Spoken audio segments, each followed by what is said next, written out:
Think you're strong because you hide your emotions? Here's the truth. They're destroying you from the inside. Stick around and I'll show you how to turn those suppressed feelings into your greatest source of power.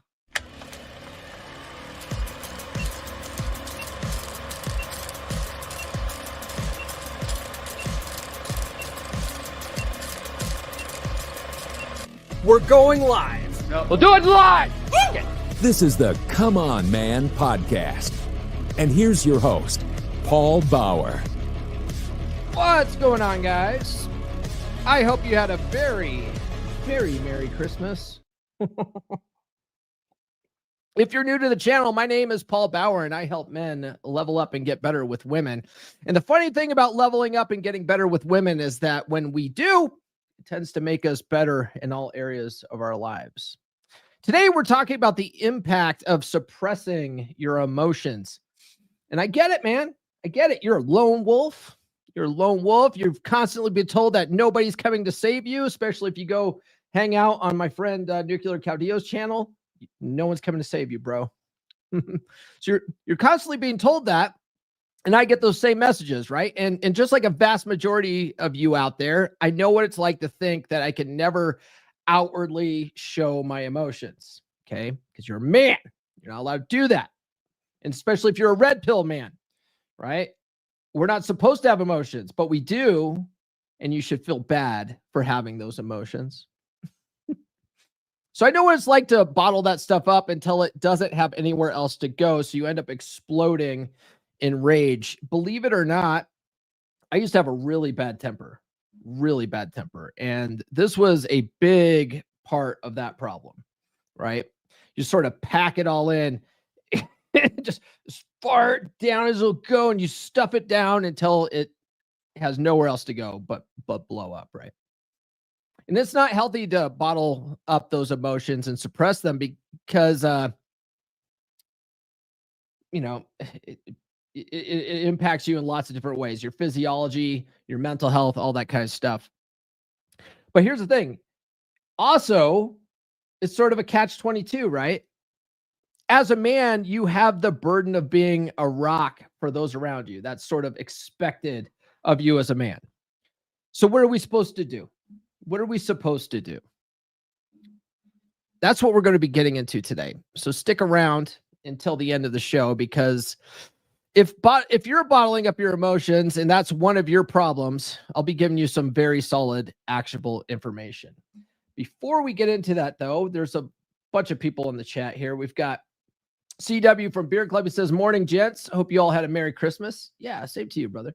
Nurse Chick's in the house. She says, good morning, gentlemen. Nurse Chick, she gets this. So naughty. She is. I'm going to come. Yes, tonight. Donald says, good morning, all. Merry Christmas. And then Phil says, hoorah. Hoorah, Phil. All right, guys. If you guys haven't done so yet, please, where the hell is it? There it is. Please like, subscribe, hit those notifications. I do have new episodes every Monday, Wednesday, and Friday. And then if you guys are watching live right now, please sound off in the comments. I'd like to hear from you guys. And then please consider sending a super chat. If you guys are watching on Facebook or X, come on over to YouTube, help support the channel that way. At least click that like button when you come over here to YouTube. That'll get us in front of more viewers. But supporting the channel by sending super chats, that probably helps more than anything else. And I know y'all have the money. Y'all are sending $500 super chats to butter stick eaters, sticks of butter eating whammon out there. You know, it's funny. I think Pearl Davis is nominating Melanie Mack for Catfish of the Year. So that should be funny. I don't know. I don't know if she put that episode out yesterday or what. Oh, man. So what we're doing, guys, over the next few weeks, we are going over this book, The Essential Skills of Masculine Presence, Psychology, Emotion, by my good friend AJ Matthews from the Dragon Ship. He's also in Beer Club, and he's also a Drakkar, so he's in the Dragons membership as well. He also used to be a member of MLD's Hot Dude Army, I think, too. So, like, he's pretty well known for other guys that have been leveling up in the space. And AJ, he's very humble. You know, he wrote a whole book on this. And then he's like, but I'm not an expert on it. Like, you have to be an expert in order to write a book. Okay. You can't just write a book. and then say, yeah, I'm not an expert, because then no one's going to buy your book, bro. You at least had to know what you're talking about enough to get this much information into a book about the subject. But the truth is, and he's a humble guy, is he's done a lot of work on himself over the years, and he's had to learn this stuff. So he is a goddamn expert. Let me fluff you up, you son of a bitch. Oh, we're not the Amen Mark. We're gonna get demonetized. So we're on chapter 2 right now, guys. And chapter 2 is the impact of emotional suppression. And just like I was sort of alluding to there in the intro, a lot of us have this idea that we have to bottle everything up. Like we can't share our feelings, our feelers with other people. And a lot of that too, like we sort of tell you that in the red pill space, right? We're like, hey man, don't be getting overly emotional with your girl. Like women don't care about your problems. They wait at the finish line. They bang the winners, right? Shout out to Rich Cooper. I think Rollo might have came up with that idea first though, but whatever. Rich is more well known for that. And so we're told that. So it's like, okay, well, who do we talk to? Because a lot of you guys out there have no friends, right? Especially if you're married. Married men are the worst at this, right? They had friends before getting into their marriage, and then they let all their friend groups go because they think that they need to spend all their time with their wife, right? And they think that their wife doesn't want them hanging out with other people, and that she only wants them spending time with her. And that's not true at all. But guys let their friend circles go. And they're like, what are you talking about? I have friends at work. Do you, or do you only talk to those guys at work about work stuff? You probably aren't talking to them about your day-to-day problems that you're going through, And, maybe some of you guys have like a church group to go to, but still you're not talking to other dudes about your feelers, right? So what are we supposed to do? Well, what's really helpful for men is to connect with other like-minded men, guys that are going through the same type of thing, right? That's why groups like the Dragons, groups like Beer Club are there. They're there for guys to swap notes, talk about guy stuff, but hey, if you got a problem, bring it up with the boys, because men solve problems. You understand? It's good to connect with other like-minded men. I didn't realize how important that is until I got into the space. The first book I think that really talked about that was No More Mr. Nice Guy, right? Dr. Robert Glover talks about how important it is for men to connect with other men, and have a good circle of guy friends, because that's where you're going to be able to talk about what's going on in your life. You know what I mean? So what we're doing as we go through this book is, I'm not going to read it to you because I really want you to get the book. In fact, let me pull it up here. I'll drop a link to it on Amazon. But there's 3 books in the series right now, and it's called The Essential Skills of a Masculine Presence. And I have a book in the series too. It's called Psychology Paradigm. So it's all about reprogramming your subconscious mind. And then AJ's book is the 3rd book in the series. The second one was on frame, which I spent, several weeks ago going through that book. Here we go. Drop a link to AJ's book here in the chat. So AJ's is the 3rd book of the series. There's going to be several more books coming out in 2025. So keep a lookout for that. And I highly recommend you guys get all the books. But I'm not going to read it to you because I really want you to read this book. But the first concept here is emotional suppression and its impacts, right? So emotional suppression builds a brittle facade rather than true strength, right? Like on the surface, you look tough, right? You look like you're handling the situation. You're able to deal with things, but you're bottling the stuff up, right? So what tends to happen with guys that do that?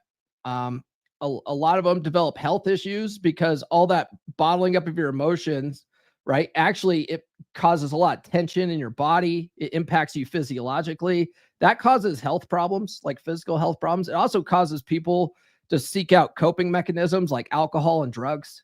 You know what I mean? And so it's not good. It's not good to bottle all that kind of stuff up, because it's just like this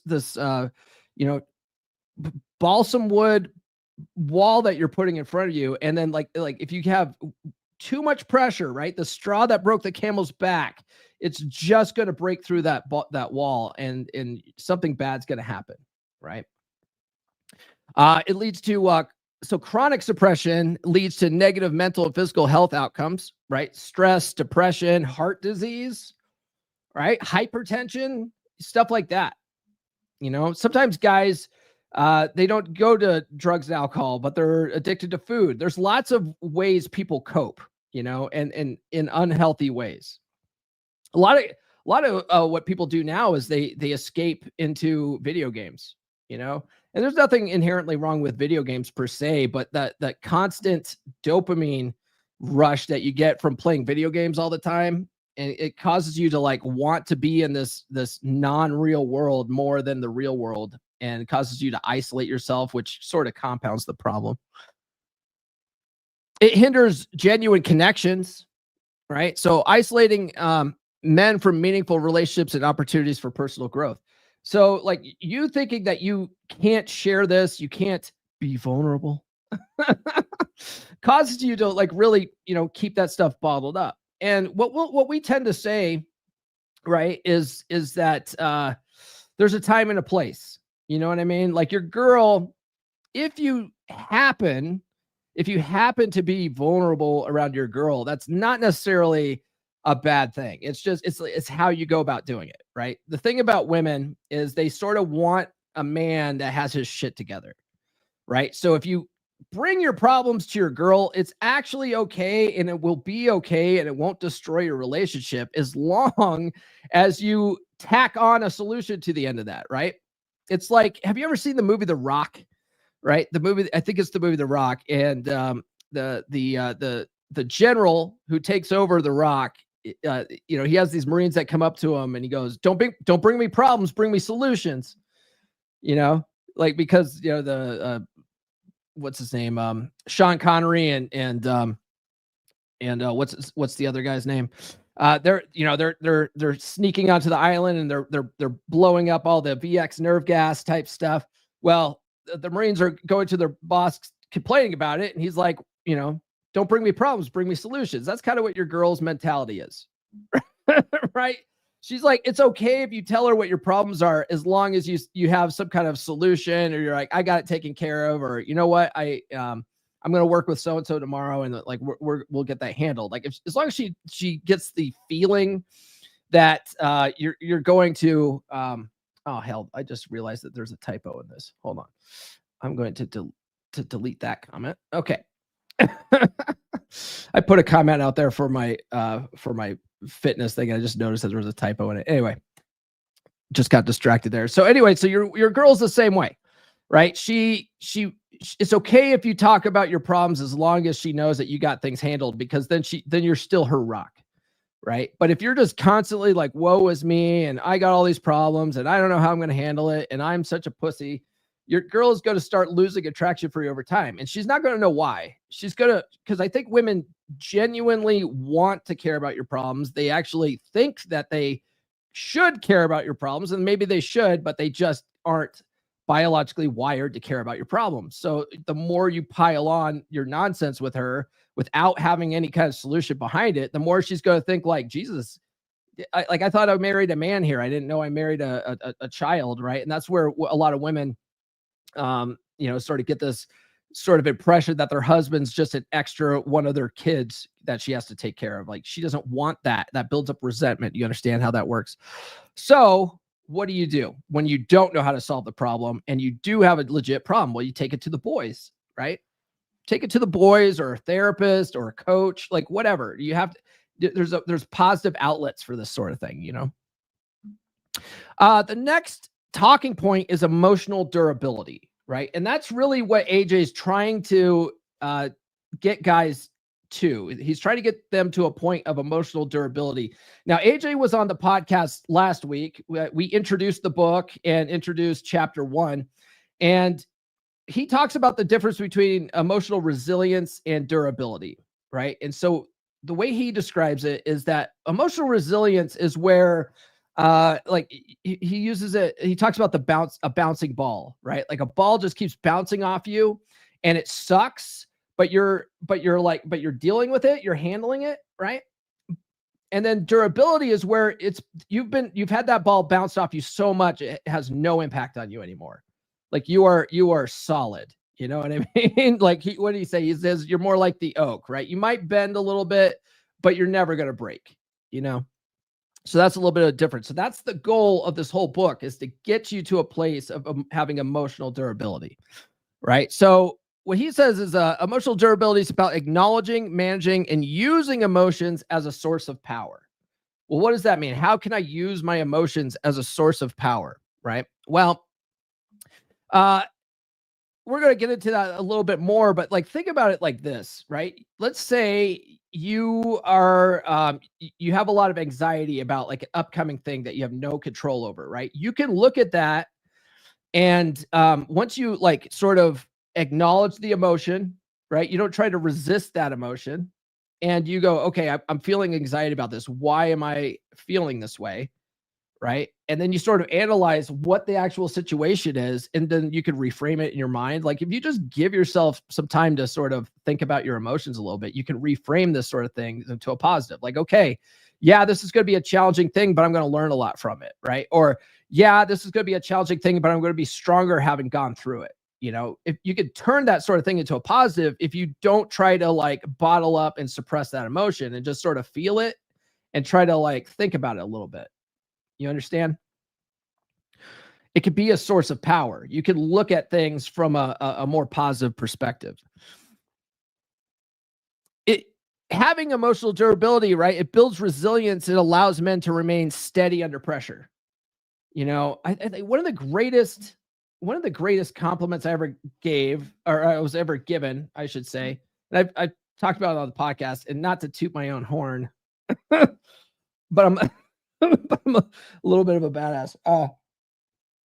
No, I'm just kidding. See all this gray hair? I'm only 25 years old, right? I'm only 25 years old, but I've worked in IT for a while, and all this here is all just from all the stress from the work, because when you manage like it, you know, network infrastructure and phone systems and all that kind of stuff, basically the backbone of the entire company that everything you know, rests on, and you're in control over that, and it's not working, and your company's losing money because the equipment's not working, like all eyes are on you, right? There's a lot of stress there. And there's been a few times in my career where we've had like major outages, right? Major outages. And there was a time when we had like a SAN go out, right? Which is SAN stands for storage area network, but when you really are looking at like a SAN, it's really like a device full of disks, you know? It's kind of like, it's like, what's the difference between a NAS and a SAN? Well,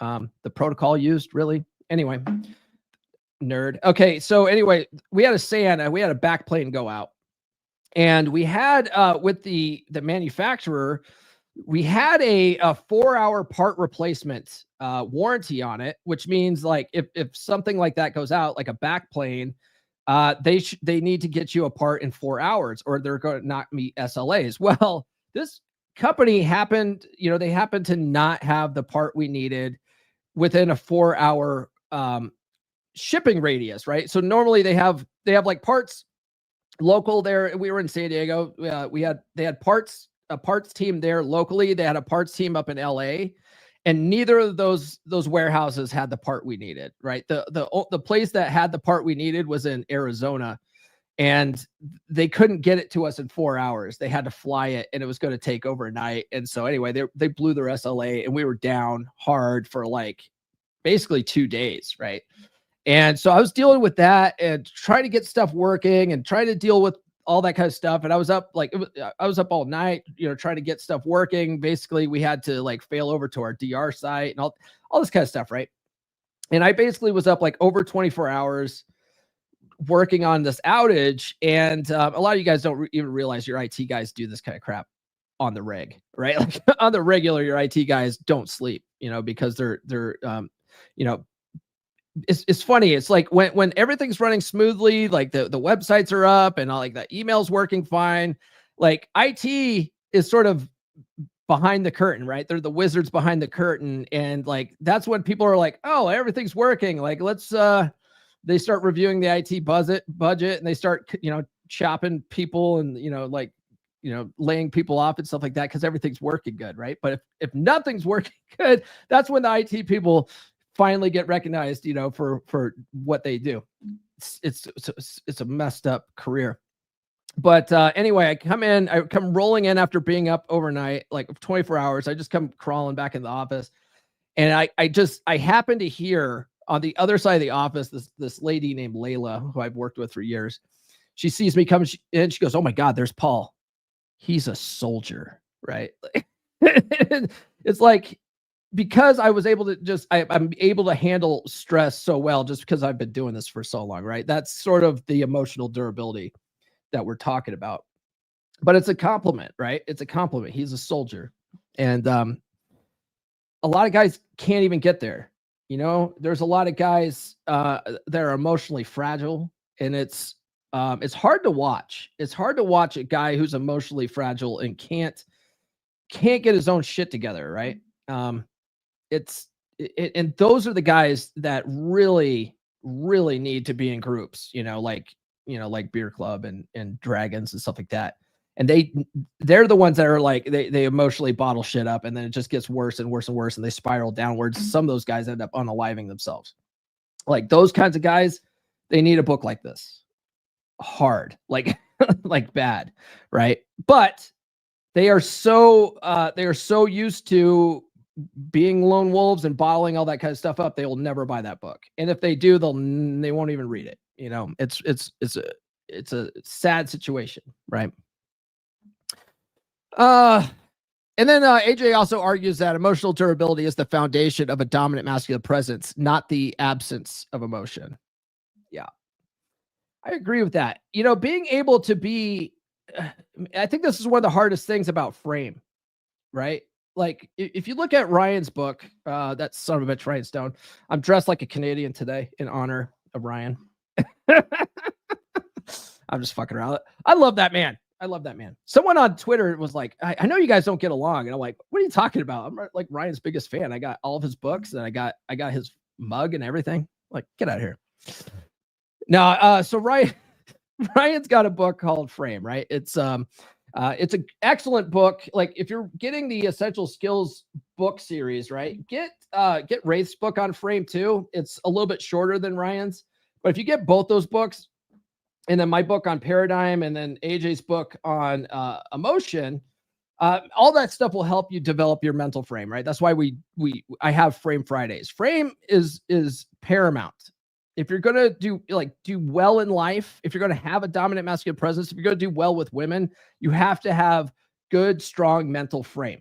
There's a reason why it's Iron Rule of Tomasi #1. Frame is everything. It's so paramount. And if once you develop a good, solid frame, like everything else tends to fall into place. A lot of the stuff I do with the fixing dead bedrooms, it's about helping guys build a strong mental frame. Well, if you get Ryan's book, Ryan describes frame as a tetrahedron, right? Which is basically a pyramid. And the pyramid has 3 sides, right? So you can look at a pyramid or as like a tripod. And each leg holds up your vision, right? They all lead up to your vision for what do you want? Like, what do you want in the relationship? What do you want with your career? What do you want out of life, right? But if any of those 3 legs are weak, your frame's going to crumble. You're never going to reach your goals. You're never going to have the relationships you want. You're never going to have the career you want. So it's paramount to build up all 3 of the legs, right? And so you have your physical pillar, you have your emotional pillar, and you have your intellectual pillar. Well, most guys that get to the space, they really get into the physical pillar part. They start working out, they start going to the gym, they start working on their health, because that's one of the number one things that make you more attractive, right? If you are in a dead bedroom situation, going to the gym and working on your physical attractiveness is the number one thing you could do to help fix that situation, right? So a lot of guys go to the gym. A lot of guys start reading books, right? They get an Audible subscription. They start listening to this shit on repeat, and they start really building up their intellectual knowledge of this stuff. There's guys that can recite The Rational Male backwards and forwards, like better than me, right? So that's fine. The emotional part is the hardest part. The emotional part for guys in the space is the hardest fucking part. And a lot of that's where you're going to fail shit tests. And if you look at the betatization process, Ryan in Dread describes it as the roadmap. of relationships, but it's the betaization process. It starts with frame checks, right? It starts with shit tests. And if you don't know how to handle that shit, your relationships are all going to fail eventually. And so a part of that is having some emotional durability and being more in control of your emotions and being able to see things for what they really are, right? And a shit test, it's just her way of testing your resilience as a man to see if you're going to be the strong leader she needs in a relationship. And if you can't handle that, if you get mad at her and you lose your shit about it, or you get all butthurt and start crying about it like a little baby and you let your emotions take control, she's not going to trust you to lead that relationship and she's going to lose attraction for you. You understand? So that emotional part, being able to not react from emotion and be able to like handle that kind of stuff, it's essential in a relationship. Like if she's throwing a shit fit and being all bitchy and stuff like that, and then you just react by being like a fucking asshole and start yelling at her more, you're failing, right? You're not in control of your emotions. Your emotions are in control of you. If you feel like you have to argue with your wife and like you have to be right and you have, all that kind of shit in an argument, like if you are that guy, you are not in control of your emotions, and that relationship's going to fail. You understand? So having this emotional durability, it's paramount. It's the foundation of a dominant masculine presence. And so that's what AJ argues, and I agree with that. Guys, follow me on social media. The links are in the description. I'm on all the good platforms. Get my ebook, She's Made You Weak. If you go to list.comeonmanpod.com and sign up for the email list, I'll send you some free stickers, right? This matches my mug, by the way. If you don't want stickers, just put don't want stickers in the address field, and I won't waste a stamp on you. But you do get this ebook, She's Made You Weak, which does talk about that betaization process. It does talk about how she starts off with shit tests and how that turns into her wanting you to be more vulnerable with her, and then how she uses that against you and then starts putting you to work. And then she starts getting into her evolutionary selfishness phase. That's where she's like thinking about divorcing you or cheating on you. Right. And then she ends up just dumping your ass. Right. So that explains that whole process and how to prevent it. I call it the defense against the dark arts. She doesn't even know she's doing it. It's a subconscious process. So check that out. And then guys, AJ's book, we're talking about essential skills of a masculine presence today. I have a book too. If you go to books.comeonmanpod.com, you can get psychology paradigm. You can also get my first book, Everything I Wish I Knew When I Was 18. I do have a new book coming out in the new year. It's called Get Her to Fuck You Again, a Red Pill Guide to Fix a Dead Bedroom. So that's going to come out here in the new year. I'm going to probably release that January. Let's see here. I like to release stuff on Fridays. So I will probably release that next week on the 3rd. The audiobook is almost done. So that's going to release a short time after that, but look for that. We'll be probably talking about that next week. And then guys, also, a lot of you guys are making New Year's resolutions to lose some weight. All right. I have a mini course. It's only $25. It's the perfect place to start, especially if you've never worked out before. I talk about the only 4 exercises you need. You don't even need a gym membership for most of these things. The only equipment that you really need is like a pull-up bar, which are very inexpensive, or you could just, go to your local park, and they usually have pull-up bars there, but which I talk about in the course. But I show you guys 2 apps that you can use to start tracking your calories and start actually making progress on losing that weight. I used to be a fat bastard. That guy in the blue shirt was me. And then I lost all that weight back in 2016, making a promise to myself. I talk about that in the course, making it a promise to yourself, and then actually developing some discipline to lose that weight. So go to fit.comeonmanpod.com. Let me play a commercial for that, and then we'll get back to the topic. Tired of complicated diets and time-consuming workouts? Does your busy schedule leave no room for the gym? You're not alone. Thousands of men struggle with the same problem. The frustration of not seeing results can be overwhelming. But what if I told you there's an easier way? Introducing the Basic Diet and Fitness Mini Course, your no-nonsense guide to getting fit. Learn the only 4 exercises you need and master the secret of effortless weight loss with the calories in, calories out method. It's time to break free from the cycle of failure. Start your journey to a healthier, stronger you today. Sign up for the Basic Diet and Fitness Mini Course now. Because every man deserves to feel confident and fit. Transform your life, one simple step at a time. Visit fit.comeonmanpod.com and sign up today. No more excuses. No more excuses, guys. I really do make it simple for you. And honestly, I've been doing, come on, there we go. I've been doing that type of workout for the last like 2 months. I've been so busy with my day job, with the coaching business, with podcasting and stuff like that, that I'm like, I don't have time to dedicate going to the gym. So what I'll do is I'll do little calisthenic workouts throughout the day. And, I'll do like, push-ups and sit-ups and stuff like that. And then, on like on Tuesdays, I'll go and do like pull-ups and whatever. And so I just do that a little bit throughout the day. You don't have to sit there for 30 minutes straight or an hour straight. You could actually do, a set of push-ups and then wait like an hour and go back to work or whatever and do another set of push-ups. It's like literally the easiest way to start getting fit and start making some progress. All right. So the next concept here is societal conditioning. So boys are conditioned from a young age to suppress emotions, equating vulnerability with weakness. I mean, how many of you guys were told, like, don't cry? Hey, don't cry. You're a boy. Like, don't cry. Don't cry. I was told that. And another thing, my mom would tell me this. She's like, never let them see you cry. Never let them see you cry. Like if they're hurting your feelings at school, if you get punched in the nose, like never let them see you cry, because and there's a reason for that though, right?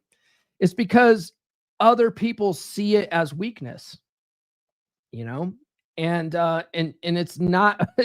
Society basically says that men are not allowed to be weak, and so if you do show that kind of weakness, like people will make fun of you more for it, right? It becomes like it becomes like something like an attack vector for them, So we learn very early on, like we can't do that. We can't show our emotions. We can't do that sort of thing, right? You also have norms in sports, corporate settings, and military. They reinforce the suppression of emotions. It's the same reason, because it's a sign of weakness, and especially in the military, you can't show that kind of weakness, especially on the battlefield. You know what I mean? But it sort of behooves you to learn how to have a good control of that in a stressful situation.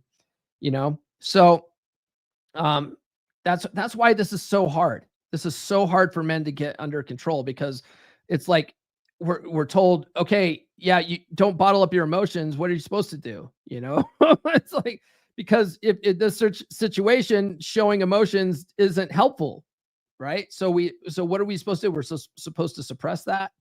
And it's like, no, there's ways of controlling it. There's ways of sort of rechanneling it. You know what I mean? So there's tools, and we'll get into those tools, especially over the next couple of weeks.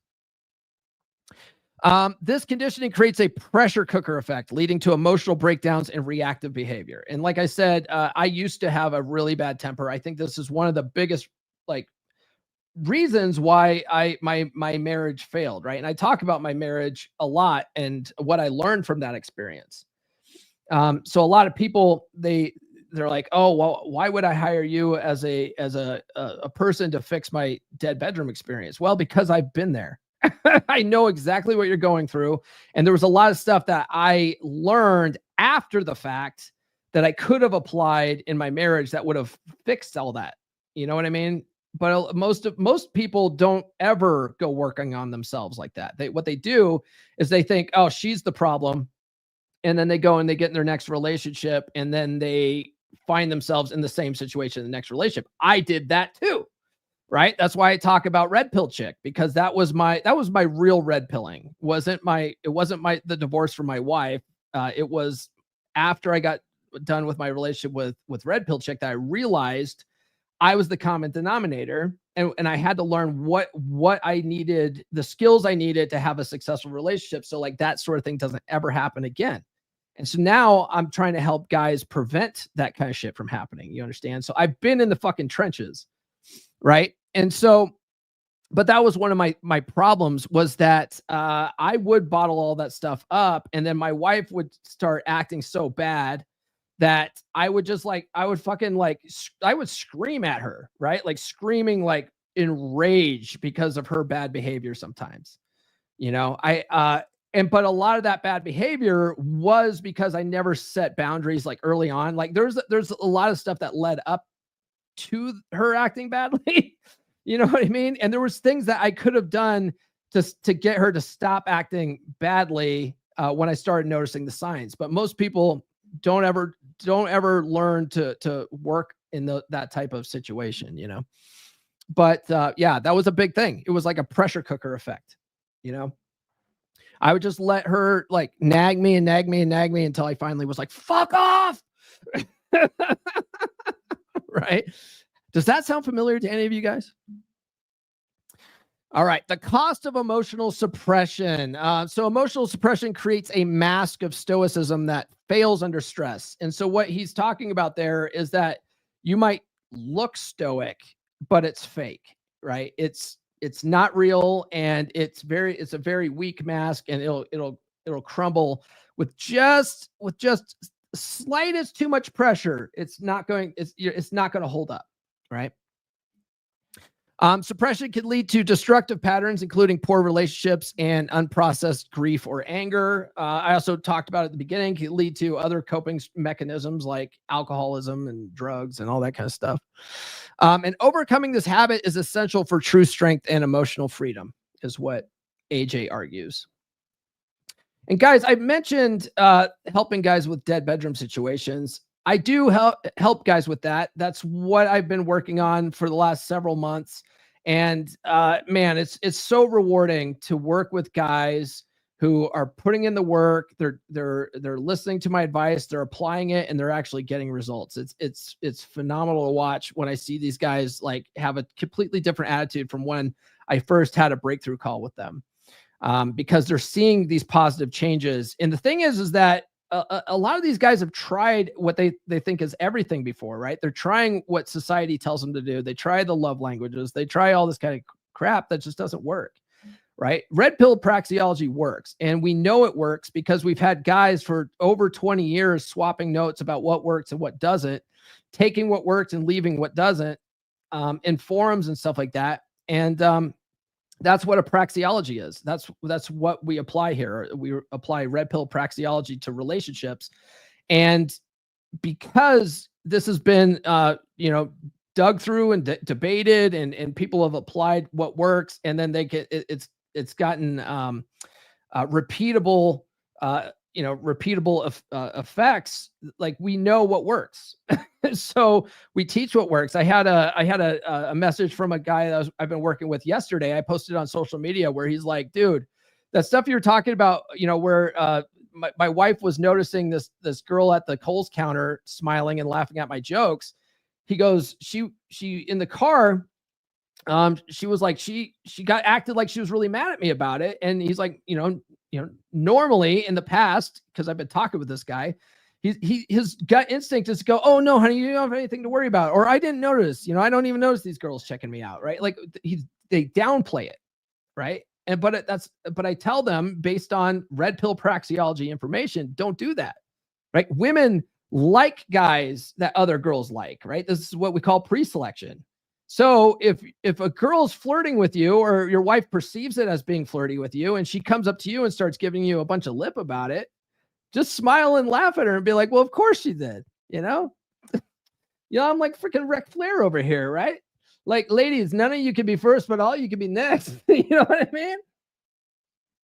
And just really don't take what your wife says so seriously. And she ended up banging his brains out when they got home. So there's what I teach works. All right. And if you've been in a dead bedroom situation, or maybe you guys are still having sex, but it's only like once a week or once a month, if you're lucky, or something like that, and it's just like, you can tell that the relationship's gone downhill, book a free call with me. Okay. Let's fix that shit. That's a warning sign. You don't have to live like that. Go to call.fixdeadbedrooms.com. Okay. All right. What do we got here? Michael says, pick a partner who mirrors the worst characteristics of your most neglectful parents. And most people play into dynamics with their romantic partners, how they coped with their parents. Yeah. That's typically true, right? We sort of learn relationships from our parents, and we end up picking someone that reminds us of our mothers. And then we're like, I don't understand. And then you end up having the same dynamic that your parents had, even if it's unhealthy as hell. Yeah. All right. So the next concept here is breaking the cycle of suppression. So the big part here that AJ talks about is recognizing and challenging societal and personal beliefs about emotion and how that's the first step. Okay. You got to understand that, like why you think that you can't show any kind of emotion. Right. And you got to understand, you got to sort of think about your beliefs about the situation. And once you get an understanding of why you do what you do, only then can you really change. All this stuff comes down to awareness, right? He says that toxic shame must be addressed to allow for healthy emotional expression. So what's toxic shame? Toxic shame, they talk about this in No More Mr. Nice Guy, but a lot of us have this idea that, like sex is bad, right? We have this idea that, wanting to have sex with women is bad. And so we suppress all that sort of thing. Like when we go out on dates, we act like nice guys and try to pretend like sex isn't important, even though that's the number one reason why you want to walk across the room and talk to a pretty girl, is because you like her tits and you want to see her tits without a shirt on. And, you're hoping she'll show you her tits, right? That's like, be honest with yourself. That's why you talk to hot women. Well, the same thing can also happen with your other emotions, right? You can look at it like, oh, it's bad if I cry, it's bad if I show anger and all this kind of stuff. And so a lot of that creates toxic shame where you will not do it under any circumstance, even when you're alone, right? You're alone and maybe you start crying and you're like, oh, I shouldn't be crying. I shouldn't feel this way, right? So you try to like suppress it. There's a really good book out there that I read this year during the summer called Let It Go or Letting Go. One of those two. Dr. Hawkins, I think his name was.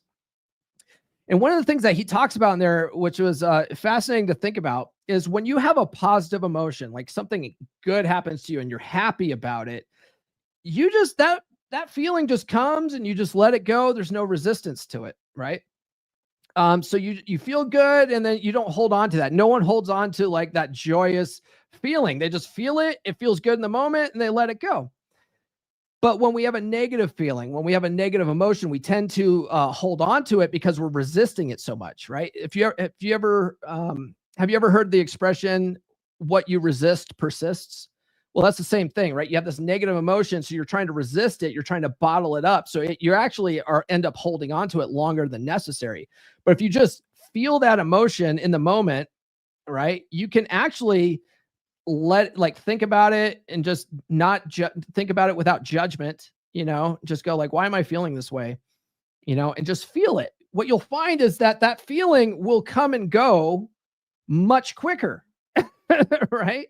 And the more you practice that, the faster it will come and go. Just like your happy emotions, your negative emotions will come and go too. Like it's nothing. You'll end up having emotional durability when you learn not to fight it and just sit in it for a minute, Now, sometimes like we do say there's a time and a place, right? So maybe if you're having a really powerful negative emotion, it's a good time to sort of excuse yourself and say, you know what? I need to go be myself for a little bit, and then go sit in your car, right? And feel that emotion. Just feel it and don't fight it. Just feel it. And you'll find that, maybe the first time you do it, it might take like 30 minutes or so, but the more you practice that letting go process, the faster it'll come up, you'll acknowledge it, and then it'll go away. Because you're not trying to fight it anymore. You understand? But the toxic shame stuff is like, that's where, you were sort of conditioned this way as a kid to think that feeling a certain way or thinking a certain way is bad. And so it helps understanding where that came from. Like, who told you that? Like, where'd you learn that? Did you learn that from mom? Did you learn that from dad or whatever? And letting go of that too. And that helps with like cognitive reframing, right? Like that's an NLP technique to sort of look at it from a different point of view, like, or even question it. Like, is that true? Like, is it true that this is a bad thing? Right. And like, is it true that I can never do this? Is it true that it's bad to feel this way? Right? Whatever. Like, there's different ways of sort of looking at it and getting past that toxic shame. And then AJ says that building emotional resilience helps replace suppression with adaptive coping strategies. So like I said, an adaptive coping strategy, instead of suppressing that emotion, would be to excuse yourself and go to the car and then just practice some mindfulness for a little bit and just sit in that feeling. Even if you have to cry, just cry. Cry, and then, sort of think about why you're feeling that way without any judgment. Like, that's an adaptive coping strategy that will be more effective than bottling it up. You understand? Psychological theories for emotional mastery. So there's different theories that he lays out here. So we have CBT, or cognitive behavioral therapy, that helps men reframe negative thoughts to change emotional responses and behavior, which I've talked about a little bit. We have emotional intelligence. He says that's develops self-awareness and self-regulation to manage emotions effectively. One thing that, when women say they want a guy who's emotionally intelligent, one of the big things that they're asking for is not a guy who's emotional, like a guy who's like crying about all of his problems and being super over-feely and whatever. What they want is a guy who understands her emotions and sort of can have some empathy about and sort of think about what she might be going through, what she might be thinking in the moment, and then being able to control his emotions to not be affected by her emotions, right? So that's what emotional intelligence ends up being. And then we have, then he talks about resilience theory, right? Which focuses on building strength through adversity, treating challenges as opportunities for growth, right? Think of Nietzsche, right? What doesn't kill us makes us stronger. If you can look at a negative experience like this is a growth opportunity, right? Or I'm going to come out better for this, or I'm going to be, when I look at challenges that I see guys facing with my coaching, coaching guys in dead bedrooms and stuff like that, I look at it like, wow, that's a pretty challenging experience, and so I don't look at it like, oh shit, like this is impossible. I look at it like, oh, ooh, that's a good one. Like, let's do this, right? And so I look at it like it's a challenge and it's an opportunity, and also a better way of like, am I able to communicate effectively how to navigate that situation? So I look at it like it's making me a better coach by guys with these really challenging experiences. You know what I mean? What's Michael saying here? He says, the issue is people do not realize the intensity of the anxiety they feel from the shame is only strong because in the past, when you were dependent on caregivers, it was actually more threatening. It's like an alarm bell goes off prematurely in the present because the brain cannot differentiate the past and present without anchored awareness. And emotional intelligence is the ability to self-regulate and co-regulate consistently. Yeah. All right. Then the role of stoicism, which is good because, Rafe talks about stoicism in his book a little bit. And so I'm glad that AJ added stoicism in his book. He also talks about Bushido in his book too. Like, that's one thing I like about AJ's book, because we talk about stoicism in this space. A really good book that I read, was it this year? Nurse Chick, did we read it? Was it this year or last year? It might have been last year. It was, I read Meditations by Marcus Aurelius, right? He not only was a Roman emperor, but he was also a Stoic. And I think he was a student of Epictetus. And man, it's such a good book. And the concept of Stoicism is really comes down to controlling the controllable and realizing, like, only taking ownership for stuff that's in your direct control, and everything else, like, let it go, don't worry about it. Right. So one of the things that AJ points out is that Stoicism teaches men to focus on what they can control while accepting what they can't. Right. This is a big thing when it comes to fixing a dead bedroom situation. Right. Every guy that comes to me initially comes to me because they want to fix their wife. And the biggest thing you have to realize when it comes to fixing a relationship is that you can't change other people. You can only change yourself. You are the only person you have direct control over, right? So what do you do with that information, right? And so what we end up doing in fixing a dead bedroom situation is we basically apply dread. And dread is about fixing you. It's not about fixing her. And so when you look at it from that standpoint, you let go of these covert contracts, because what a lot of guys end up doing is they'll buy a book on dread. They'll hire me as a coach or whatever. They'll read Athol K's book. They'll get my book that's coming out here next week, and they'll try to use the stuff that we talk about in these books to fix their wife as a covert contract. And that'll never work. That'll never work if you do it that way. You have to look at it like you are increasing your own sexual market value. She either gets on board or you find a better woman. Right. And it's like, but like 90% of the time, your wife's going to come on board when she sees that you've leveled yourself up in the sexual marketplace. She realizes, oh shit, this is the guy I originally married. This when he was my best hypergamous option. Like now he's that guy again. Right. She stops looking for a better hypergamous option. You know what I mean? Like once she realizes, oh shit, like he's a catch. That's a part of using stuff like pre-selection. When other women are flirting with you, that signals to your wife that, oh, hey, he's a catch, right? He's a cat. I've got him already. Oh, hey, he must be my best hypergamous option, right? Like, but that all comes down to realizing that it's about fixing you. It's not about fixing her. Emotional awareness. Oh, let's see, we're not there yet. So stoicism encourages intentional responses rather than impulsive reactions, right? You got to learn how to respond to a situation instead of reacting out of impulse. Reacting out of impulse is your being led by your emotions and not having any kind of control over them. You understand? It's about mastery over one's perceptions and emotions, and it's not about emotional suppression, right? It's about mastery over it, right? Using it to your advantage, right? Personal growth through emotional awareness, he talks about. So he says self-awareness helps men identify and understand emotional triggers. If you don't have awareness over your own thoughts and emotions, like you'll never be able to get to a place of emotional durability. You'll never be able to do it. A lot of the times, like we don't even know like what we're thinking. This is a fascinating thing to bring up too. Archwinger, and it's kind of off topic, but it's sort of on topic, right? Archwinger has a really good post talking about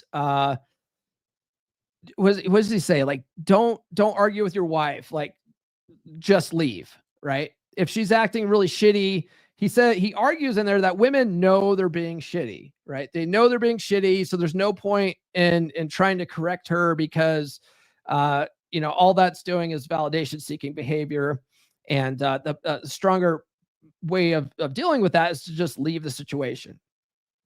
And I was having a conversation with Paul Benjamin about this, and Paul Benjamin was like, yeah, but you're assuming that women have all this cognitive awareness of what they're doing. They fucking don't, right? And a lot of men have no cognitive awareness of how they're reacting to their wife's emotions either, because they're in the midst of it. They're just being led by their emotions. It's all reactionary. They have no fucking idea that they're even doing it, right? So when their wife acts shitty, their gut instinct, their habit is to immediately fire back with whatever is their emotions bring up. It's usually anger. Men tend to default to anger, right?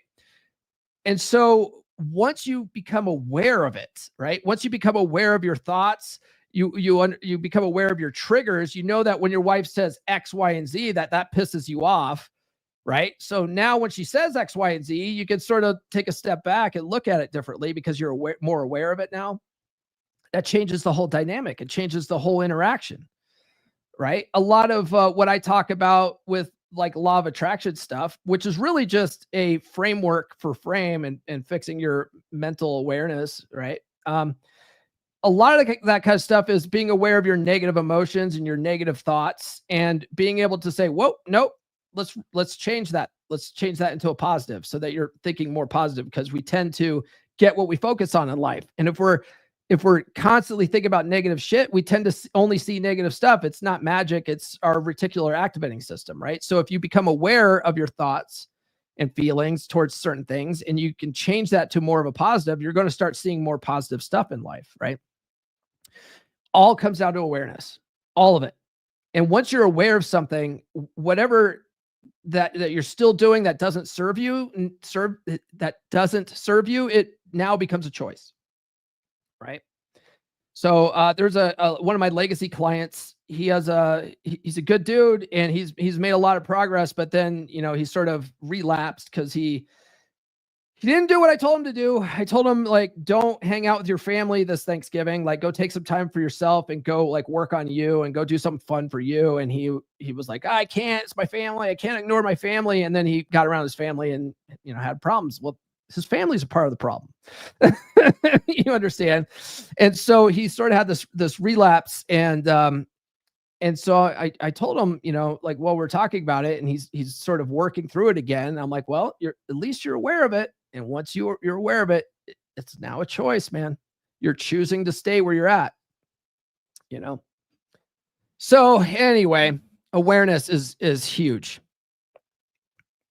The role of community in emotional development, I've talked about this a little bit, right? Support systems provide accountability, validation, practical strategies for managing emotions.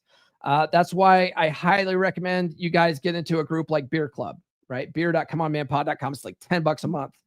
And we're changing lives in there. We've got guys in there that have lost considerable amounts of weight. We've got 2 guys in there that have basically cured themselves of type 2 diabetes. It's phenomenal to watch. And it's, like I said, we're changing lives, and it's like the smallest investment ever. But doing that when you need help,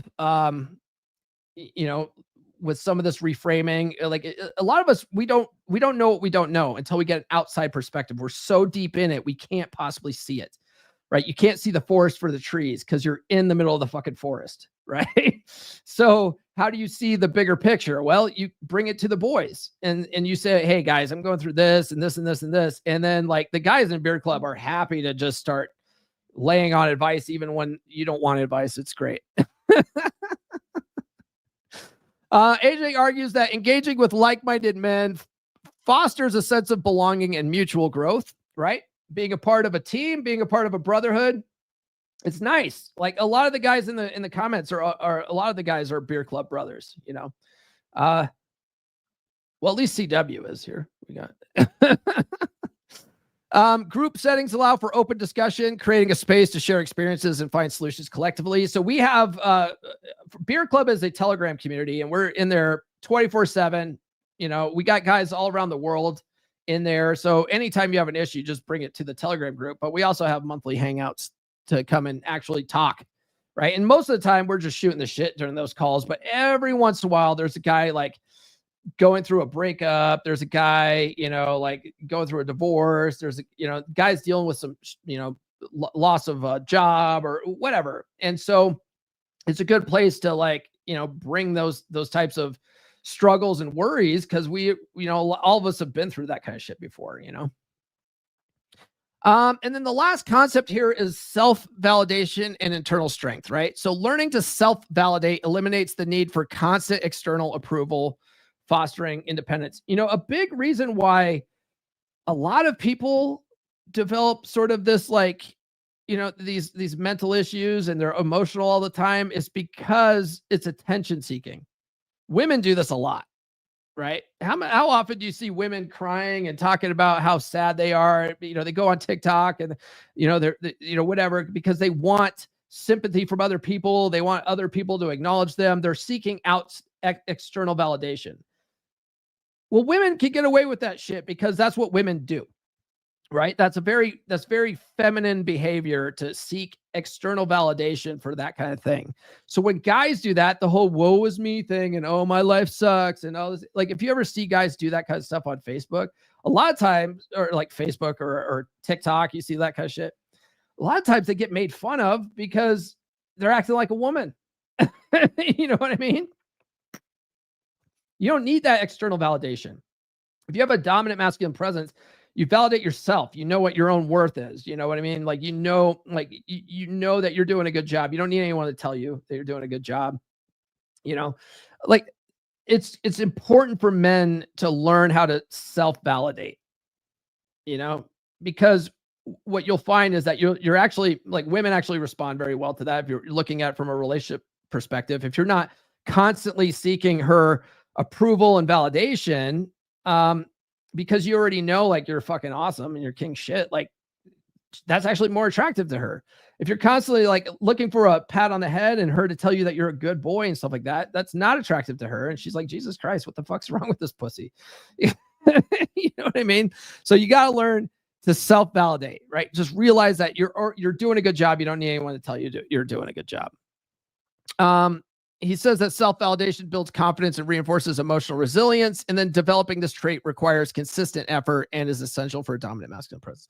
True. Like, all this stuff requires consistency, and you need to build it into a habit, right? Just like anything else that you're doing in life. If you're an overly emotional dude, you're crying all the time, all this stuff, that's a habit that you've built up over time too. It's just a not helpful habit, right? So if you want to rewire that, you have to create new, more beneficial habits, you know, and there's tools in AJ's book that talks about how to build that up. All right. That's all I got, guys. Definitely get AJ's book. Again, we're going to be, over the next several weeks, we're going to be going over these on Frame Fridays. It's the Essential Skills of a Masculine Presence, Psychology, Emotion. And it's a really good book, man. Like, all these books so far have been really good.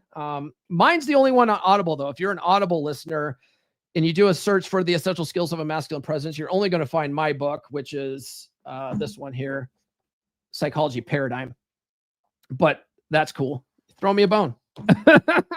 Eventually, one of these days, these other guys are going to get around to recording their own, or they're going to get someone to do it. But today is not that day.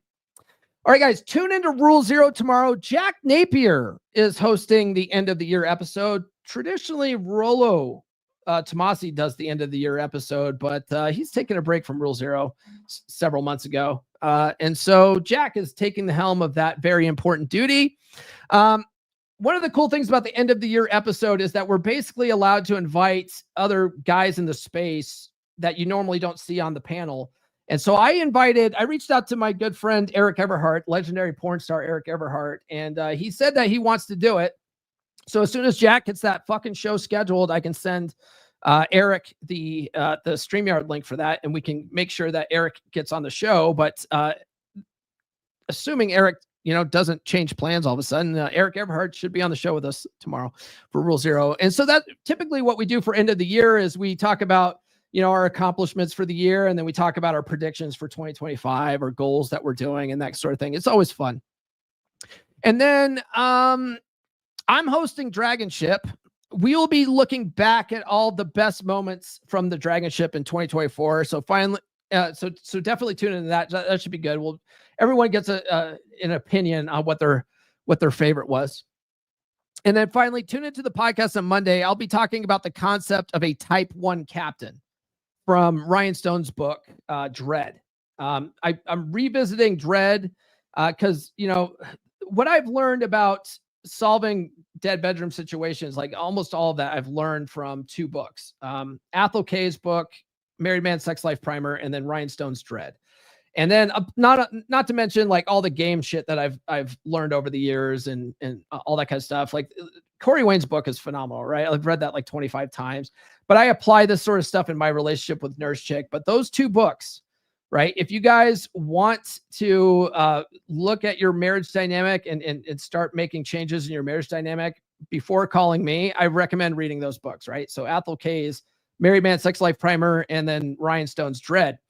Well, anyway, Ryan talks about how over 7+ years of working with men, reading thousands of field reports, he's like, men don't always start out the same, but our misery ends the same. Like men always end up with the same typical problems. And he says that basically guys fall into 3 different archetypes when their marriages are on the downturn.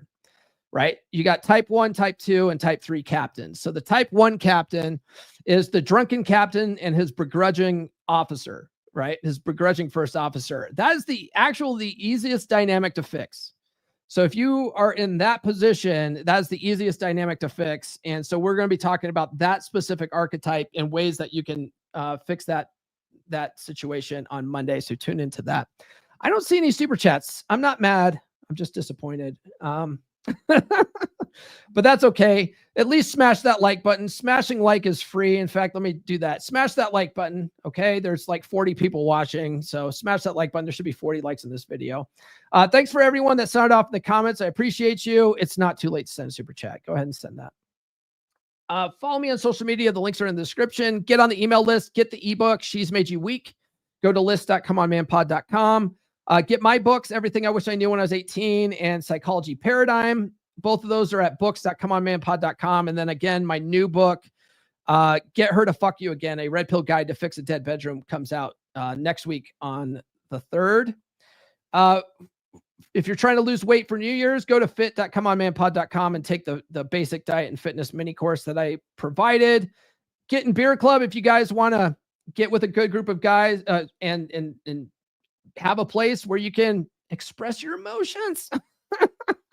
Or just hang out and have some beers with us, man. It's a good group of guys. We have the best goddamn memes.